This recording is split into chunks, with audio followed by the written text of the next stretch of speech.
Shalom saudara yang kasih dalam Tuhan. Kembali kita akan bersama-sama membaca dan merenungkan firman Tuhan di ibadah kita pada tanggal 1 Mei 2022. Dan saat ini kita melakukan ibadah secara online karena tempat yang biasa kita pakai dalam ibadah itu diliburkan. Dan kita kembali nanti ibadah pada tanggal 8 Mei 2022. Saudara yang kasih dalam Tuhan, saat ini saya mau membawa renungan tentang status kita sebagai manusia ini seperti apa di mata dunia. Saudara, identitas itu sangat penting bagi setiap umat manusia di muka bumi ini. Sangat penting.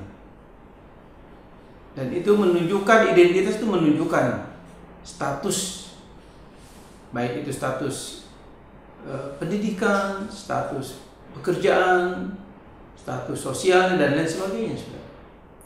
Tetapi hal yang perlu saudara dan saya kita ketahui, kita ini sebagai pengikut Kristus, kita disebut sebagai orang-orang Kristen, dan orang di sekitar kita pun tahu kita adalah pengikut Kristus. Kita disebut orang Kristen, orang percaya. Nah, pertanyaannya saudara, apakah status kita sebagai seorang Kristen sudah jelas dan kita mengerti kita sebagai orang Kristen ini statusnya seperti apa? Ini hal yang penting yang harus kita renungkan bersama, saudara. Termasuk saya sendiri, untuk melihat saya sebagai orang Kristen, lalu statusnya apa? Seperti apa? Dan kita akan melihat di firman Tuhan, apa yang dikatakan oleh firman Tuhan mengenai status kita semua. Ini penting, saudara. Setelah kita mengetahui status kita sebagai orang Kristen, seperti yang dikatakan Alkitab, tentunya kita akan merasa bertanggung jawab dengan status kita ini. Jadi betapa pentingnya status ini. Dan seharusnya dengan status yang dikatakan firman Tuhan ini menjadi suatu kebanggaan buat saudara dan saya. Status yang seperti apa yang Alkitab katakan untuk saudara dan saya? Kita akan baca dari 2 Korintus pasal 7, pasal 5 maksud saya. 2 Korintus pasal 5 ayat 17. Saya akan bacakan saudara. 2 Korintus pasal 5 ayat 17. Saya akan bacakan saudara. 2 Korintus pasal 5 ayat yang ke-17. Demikian firman Tuhan. Jadi, siapa yang ada di dalam Kristus, ia adalah ciptaan baru. Yang lama sudah berlalu, sesungguhnya yang baru sudah datang. Jadi di sini di dalam 2 Korintus pasal 5 17 dengan sangat jelas sekali firman Tuhan yang diiluminasikan kepada Paulus dalam tuntunan Roh Kudus berkata bahwa kalau kita di dalam Kristus, kita adalah ciptaan yang baru. Dan dikatakan yang lama itu sudah berlalu. Berarti saudara dan saya di dalam Kristus adalah ciptaan yang baru. Nah, ciptaan baru yang seperti apa yang Alkitab katakan ini, saudara? Tentunya punya maksud dan punya tujuan dan punya dasar sehingga kita dikatakan sebagai ciptaan yang baru. Saudara, pengertian ciptaan baru artinya bahwa kita hidup baru, hidup yang sudah baru, hidup yang sudah diperbaharui di dalam Kristus. Nah, siapa yang memperbaharui hidup saudara dan saya? Siapa yang menghidupkan hidup baru ini yang ada di dalam saudara dan saya? tentunya ada sumber yang membuat saudara dan saya memiliki hidup baru, ciptaan yang baru. Ada sumbernya, saudara. Saudara yang kasih dalam Tuhan. Firman Tuhan katakan bahwa di dalam Yohanes pasal 3 ayat 3 sampai 5, saya akan bacakan. Yohanes pasal 3 ayat 3 sampai 15. Demikian firman Tuhan.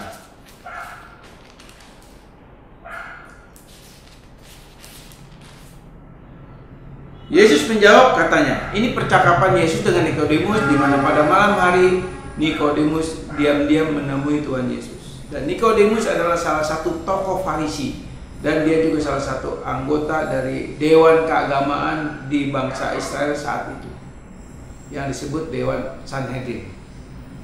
Nah, saudara, Nikodemus bertanya, sharing dengan Tuhan Yesus. Karena Nikodemus percaya Yesus adalah utusan Allah. Nikodemus percaya Yesus datang dari Allah. Nikodemus percaya bahwa Yesus adalah nabi yang diutus oleh Allah. Nah, saudara, dari percakapan ini Tuhan Yesus memberikan satu nasihat firman atau memberikan satu firman kepada Nikodemus, dan itu yang merubah hidup Nikodemus sehingga Nikodemus menjadi bertobat dan menjadi pengikut Kristus. Bahkan dikatakan dia menjadi salah satu pemberita Injil setelah Yesus bangkit dari kematian. Di dalam ayat yang ketiga Yesus berkata kepada Nikodemus demikian, "Aku berkata kepadamu, sesungguhnya jika seorang tidak dilahirkan kembali, ia tidak dapat melihat kerajaan Allah." Kata Nikodemus kepadanya, "Bagaimanakah mungkin seorang dilahirkan kalau ia sudah tua? Dapatkah ia masuk kembali ke dalam rahim ibunya dan dilahir lagi?"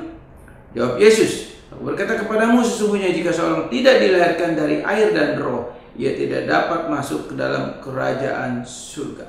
Saudara, Nikodemus salah memahami dari firman yang disampaikan oleh Tuhan Yesus. Dia pikir bahwa mana mungkin saya yang sudah dewasa begini, yang sudah berusia lanjut ini harus kembali ke rahim ibu saya.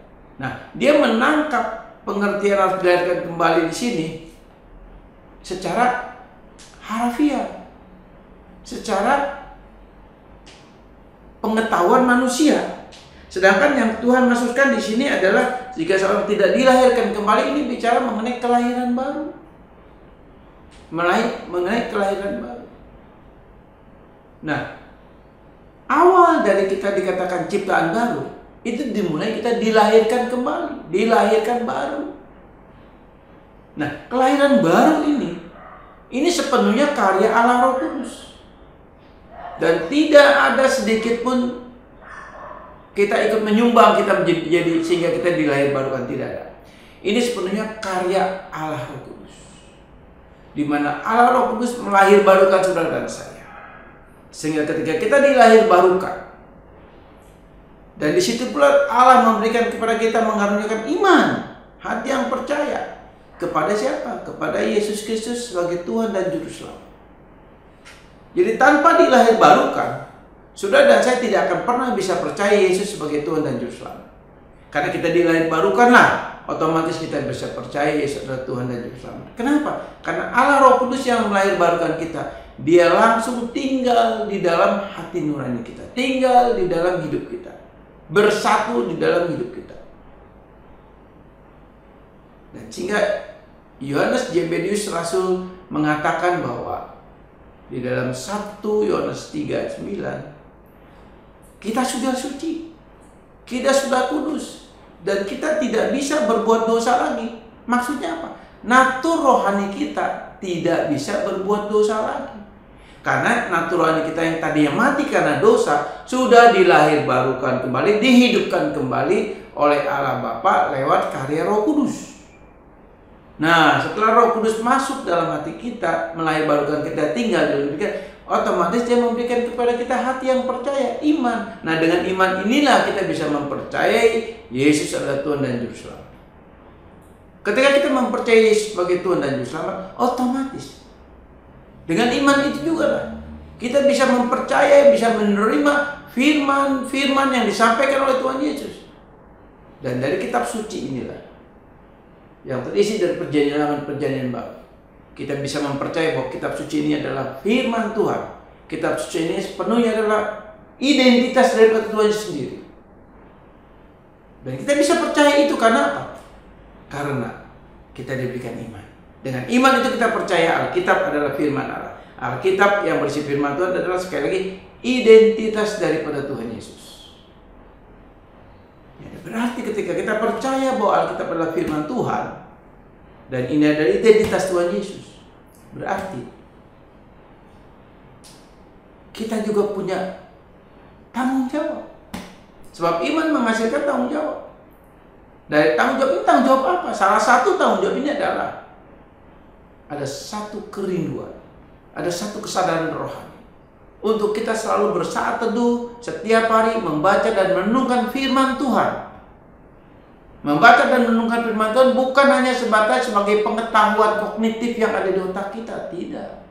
Tapi ketika kita membaca dan merenungkan firman Tuhan, coba kita membaca dengan iman dan kita percaya ketika kita membaca itu, firman itu jatuh di tanah hati kita. Dan setelah firman itu menjadi benih di tanah hati kita, firman itu akan bertumbuh, berakar dan berbuah 30, 60, 100 kali lipat.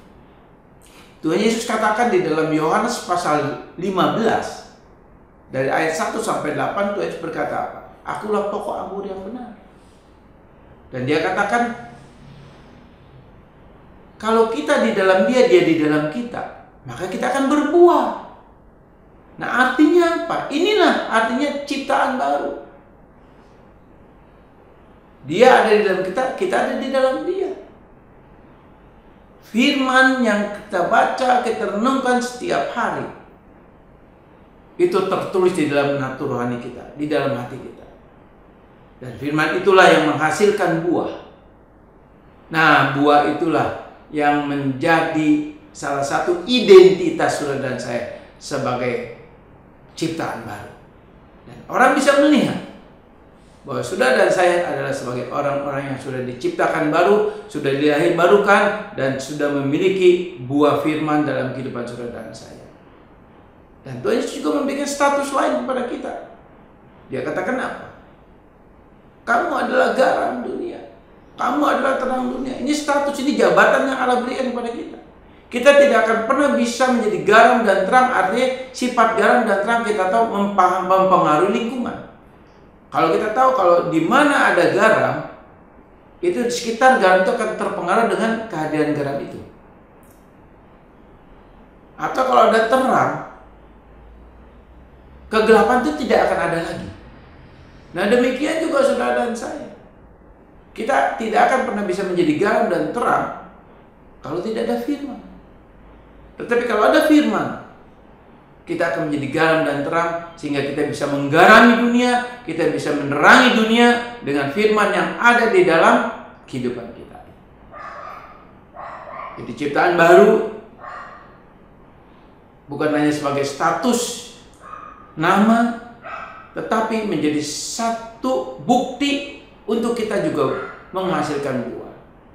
Kita bisa saja berkata, oh saya ciptaan baru. Tetapi orang mungkin melihat, ya betul kita ini ciptaan baru. Ya ini orang Kristen melayani Tuhan, bla bla bla bla. Itu bukan ukuran. Tapi ketika kita berbuah dan orang bisa melihat kita dengan buah itu, dan orang bisa melihat bahwa kita betul-betul bukan kita lagi yang dulu, tapi kita yang sekarang sudah dilahirbarukan, yang menjadi pelaku firman, menjadi pelaku buah kasih dan buah roh dalam hidup saudara dan saya. Sudah yang kasih dalam Tuhan. Bicara mengenai ciptaan baru, jelas sekali Paulus katakan apa? Di dalam Yohanes pasal 1 ayat 12. Kalau kita sudah percaya kepada Yesus, kita akan disebut sebagai anak-anak Allah. Ini penting. Anak-anak Allah. Berarti status saudara dan saya sebagai ciptaan baru juga disebut sebagai anak-anak Allah. Ini adalah pernyataan Tuhan Yesus sendiri kepada setiap saudara dan saya yang percaya kepada Dia. Kita disebut ciptaan baru. Kita disebut anak-anak Allah.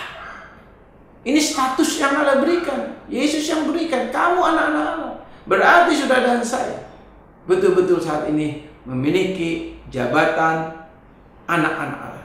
Kalau kita menjadi anak-anak Allah, berarti kita juga menjadi warga negara kerajaan surga. Sehingga ketika nanti Yesus memanggil kita dalam kematian tubuh daging ini, kita akan kembali bersama Bapa di surga. Sebab apa?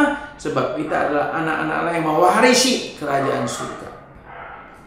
Nah, kalau kita lihat lagi sebagai ciptaan baru yang lain, kita akan lihat coba dari 1 Korintus pasal 6 ayat 19 sampai 20. Saya akan bacakan 1 Korintus pasal 6 ayat 19 sampai 20. Demikian firman Tuhan.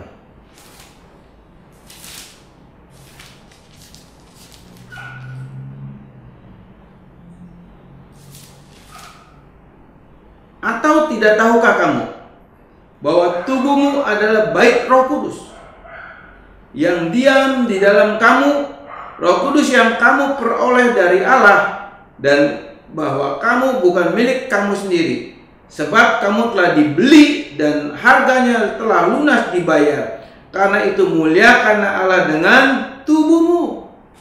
Jadi sangat jelas sekali di sini dia katakan, atau tidak tahukah kamu bahwa tubuhmu adalah bait Roh Kudus yang diam di dalam kamu, Roh Kudus yang kamu peroleh dari Allah, dan bahwa kamu bukan milik kamu sendiri, sebab kamu telah dibeli dan harganya telah lunas dibayar. Karena itu muliakanlah Allah dengan tubuhmu. Saudara, di sini ada kalimat atau tidak tahukah kamu? Atau tidak tahukah kamu? Nah, kalau kita lihat lagi di dalam 1 Korintus pasal 3 ayat 16, juga Paulus katakan apa? Atau tidak tahukah kamu bahwa tubuhmu adalah bait Roh Allah, rumah Allah. Nah, kalau kita baca dari seluruh surat Korintus yang ke-1, itu kalimat atau tidak tahukah kamu, itu ada 10 kali Paulus berkata tidak tahukah kamu, tidak tahukah kamu, tidak tahukah kamu. Ini bukan pertanyaan yang retoris, saudara. Ini bukan pertanyaan yang retoris. Tapi kalimat tidak tahukah kamu dari Paulus ini adalah kata-kata sindiran. Kata-kata sindiran.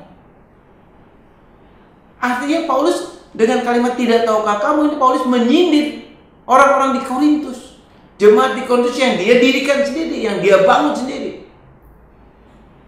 Tetapi setelah dia tinggalkan jemaat di Korintus hidup dalam keduniaan, hidup dalam perpecahan, hidup dalam perzinahan, hidup dalam percabulan, hidup dalam pesta pora. Tetapi Allah itu Allah yang penuh kasih, di mana kepada jemaat di Korintus Allah memberikan karunia-karunia yang luar biasa. Kalau kita baca di dalam 1 Korintus pasal 12, Allah memberikan karunia-karunia kepada jemaat di Korintus. Tetapi kita tahu jemaat di Korintus juga hidup dalam pesta pora dunia, hidup dalam perzinahan, hidup dalam ketidakbenaran. Mereka menuruti hawa nafsu mereka. Saudara, salah satu bukti orang yang terima kasih karunia Allah, terima karunia Allah maksud saya, itu tidak menjamin hidupnya kudus dan benar di hadapan Tuhan. Sebagaimana juga Yesus mengaruniakan kepada Yudas Iskariot, yaitu mengaruniakan untuk Yudas Iskariot itu untuk bisa memberitakan Injil. Kita tahu Yesus mengutus 12 muridnya. Salah satu muridnya adalah Yudas Iskariot, di mana diutus untuk memberitakan kabar baik, memberitakan tentang Injil kerajaan surga. Lalu apa yang Yudas Iskariot teman-teman alami? Mereka banyak memenangkan jiwa. Banyak dikatakan iblis-iblis roh jahat juga bertekuk lutut di bawah kaki mereka. Jadi Yudas Iskariot dilengkapi dengan karunia. Tapi faktanya apa? Kita tahu Yudas Iskariot akhirnya menjual Yesus, mencium Yesus dengan 30 keping uang perak. Kita tahu ketika Yudas bertemu Yesus di Taman Getsemani, kalimat pertama yang Yudas katakan kepada Yesus adalah Shalom Rabi.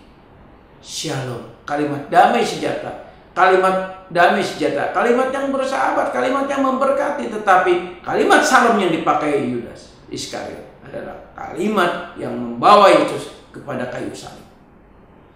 Saudara, ada banyak saat ini kita tahu banyak sekali orang berkata dengan mudah shalom, shalom, shalom, shalom. Tetapi kalimat itu hanya ucapan di mulut yang manis. Artinya apa? Motivasinya tidak benar di hadapan Tuhan. Itu banyak sekali. Jadi kita jangan terjebak dengan kalimat shalom yang manis sebagaimana Yudas. Kita akan kembali.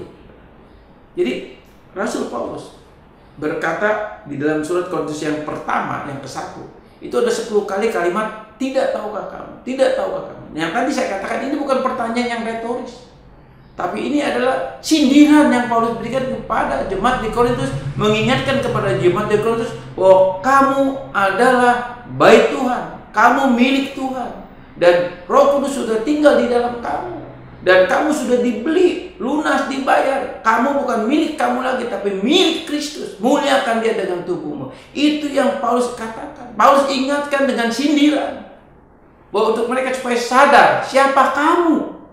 Kamu adalah ciptaan baru. Kamu adalah bait Allah.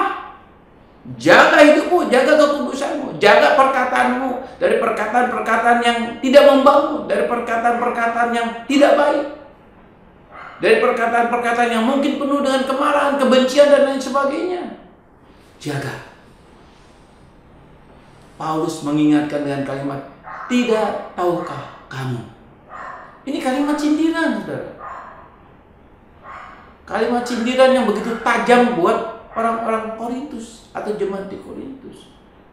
Saudara, kalau kita baca di dalam 1 Korintus pasal 1, Paulus katakan kepada jemaat di Korintus, kamu adalah umat Tuhan yang suci, jemaat yang suci. Padahal Paulus tahu kehidupan mereka amburadul dan begitu rusak. Tetapi tetap, karena orang Korintus, jemaat Korintus adalah orang pilihan Tuhan, Paulus percaya ketika mereka jatuh dalam dosa, baik itu dosa perzinahan, dosa pesta pora, dosa perpecahan. Kita tahu jemaat Korintus juga menjadi terpecah. Ada blok-blok, ada si kaya, si miskin. Nah, ini satu pekerjaan iblis, di mana iblis berusaha untuk menciptakan ketidaksehatan dalam jemaat di Korintus. Saudara, ciri gereja yang sehat adalah kesehatian, satu komando. Nah, saudara, saya sebagai gembala di GBI Kristus Sejati bersama hambanya Pak Hedi, kami dipercayakan Tuhan untuk menggembalakan jemaat Kristus Sejati, dan kami bertanggung jawab atas pertumbuhan jemaat GBI Kristus Sejati. Ayo, mari kita sama-sama bangun. Mari kita sama-sama bangun tubuh Kristus di dalam jemaat GBI Kristus Sejati, agar jemaat GBI Kristus Sejati betul-betul punya kesehatan. Memang untuk memiliki kesehatan harus ada kedewasaan rohani antara kita semua. Ayo kita mari bertumbuh dalam Tuhan. Saudara, saya percaya Tuhan mengasihi jemaat GBI Kristus Sejati. Tuhan mengasihi gereja ini. Saya percaya Tuhan punya rencana untuk gereja ini untuk kemuliaan nama Tuhan.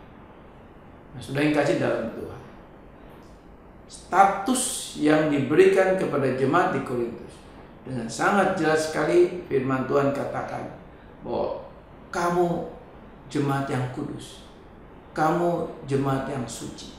Nah, saudara, kalimat kamu jemaat yang kudus, kamu jemaat yang suci, ini status yang memang sudah Paulus berikan kepada jemaat di Korintus, dan Paulus tahu mereka orang pilihan. Walaupun mereka jatuh dalam dosa, Tuhan akan pulihkan mereka. Dan kita tahu Tuhan memulihkan jemaat di Korintus secara bertahap. Saudara yang kasih dalam Tuhan, di dalam surat 2 Korintus pasal 5 ayat 17 yang tadi kita baca, kamu adalah ciptaan baru. Jadi ini juga status yang Paulus berikan kepada jemaat di Korintus. Kamu ini sudah menjadi ciptaan baru. Ayo menjadi berkat. Ayo menjadi berkat. Saudara, status itu penting buat saudara dan saya. Sebagaimana penting juga buat jemaat di Korintus. Bahwa betapa pentingnya jemaat di Korintus tentang status mereka sebagai orang yang sudah dilahirbarukan, sebagai orang-orang ciptaan baru di dalam Kristus. Saya percaya saudara dan saya pun kita adalah orang-orang yang sudah dilahirbarukan. Kita adalah ciptaan baru di dalam Kristus. Ya, walaupun ciptaan baru di sini tidak langsung tiba-tiba sudah dan saya menjadi dewasa rohani, menjadi ciptaan yang sempurna, tidak, saudara. Karena kita masih mendiami tubuh yang berdaging, yang berdosa ini. Ada banyak tantangan, ada banyak pergumulan, ada banyak pencobaan yang kita alami. Tetapi percayalah, pergumulan, pencobaan yang kita alami, yang kita hadapi saat ini, itu membawa kita semakin dekat kepada Tuhan, semakin sempurna di hadapan Tuhan. Sebab penyempurnaan atau kedewasaan rohani hanya bisa dibangun dengan 3 hal. Yang pertama, kita harus berdoa kepada Tuhan, Tuhan tambahkan iman saya.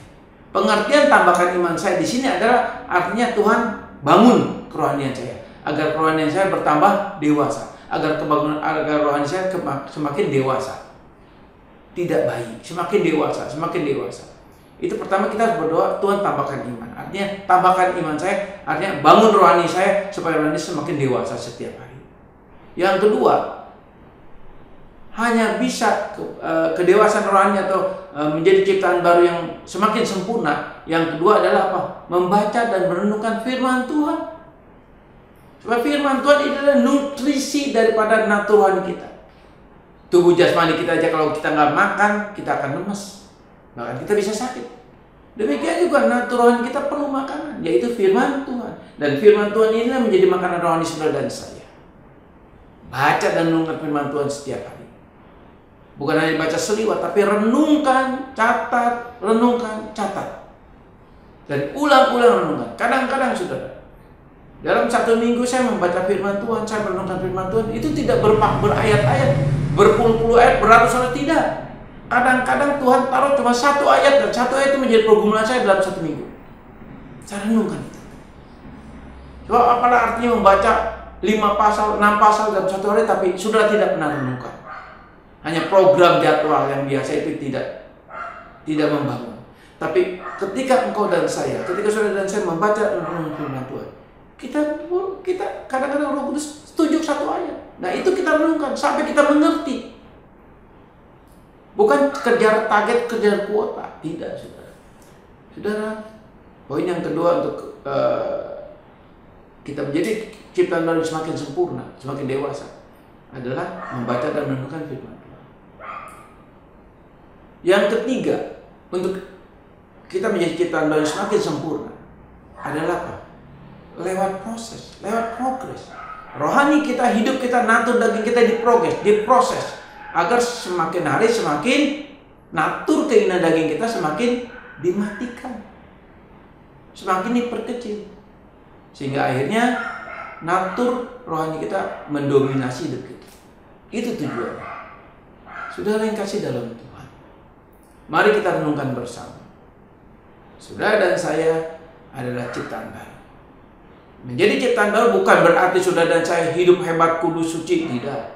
Tapi masih ada dalam perjalanan rohani kita.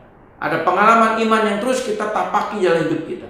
Nah dari pengalaman iman ke pengalaman iman lah rohani kita diproses. Hidup kita diproses. Hidup kita diprogres. Sehingga semakin hari kita semakin disempurnakan. Jadi gambar Allah yang dalam diri saudara dan saya akan semakin terlihat jelas. Saudara, mari kita bangun kehidupan kita. Sadari bahwa saudara dan saya adalah ciptaan yang baru. Kalau saudara dan saya sudah menjadi ciptaan baru, berarti status kita sebagai anak Allah sudah jelas.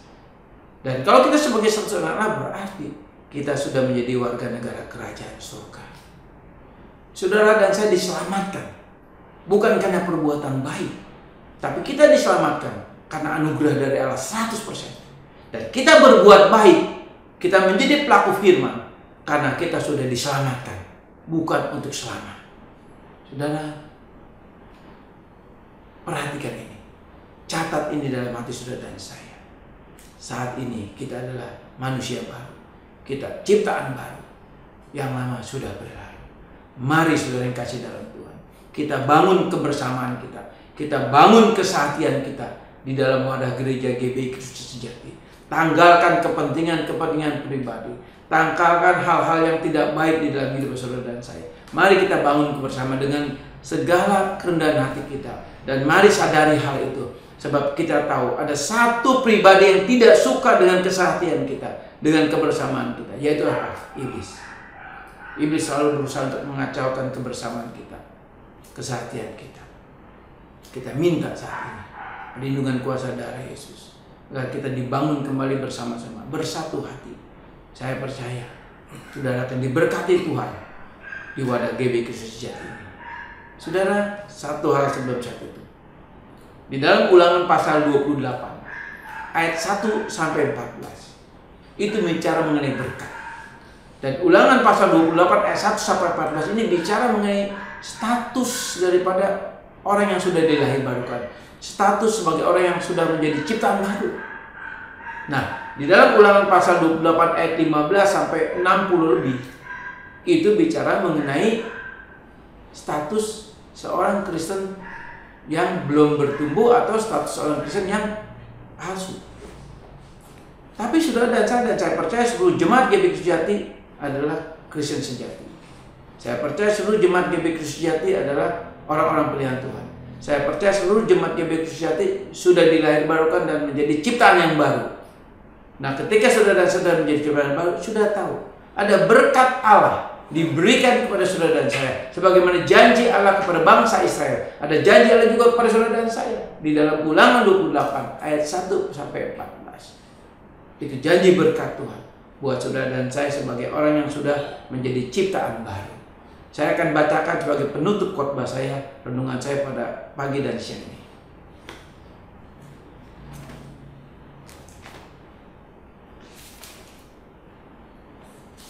Demikian firman Tuhan dari Ulangan pasal 28 ayat 1 sampai 14. Jika engkau baik-baik mendengarkan suara Tuhan Allahmu dan melakukannya dengan setia segala perintahnya yang kusampaikan kepadamu pada hari ini, maka Tuhan Allahmu akan mengangkat engkau di atas segala bangsa di bumi. Nah, saudara, ayat 1 ini saya mau jelaskan sedikit.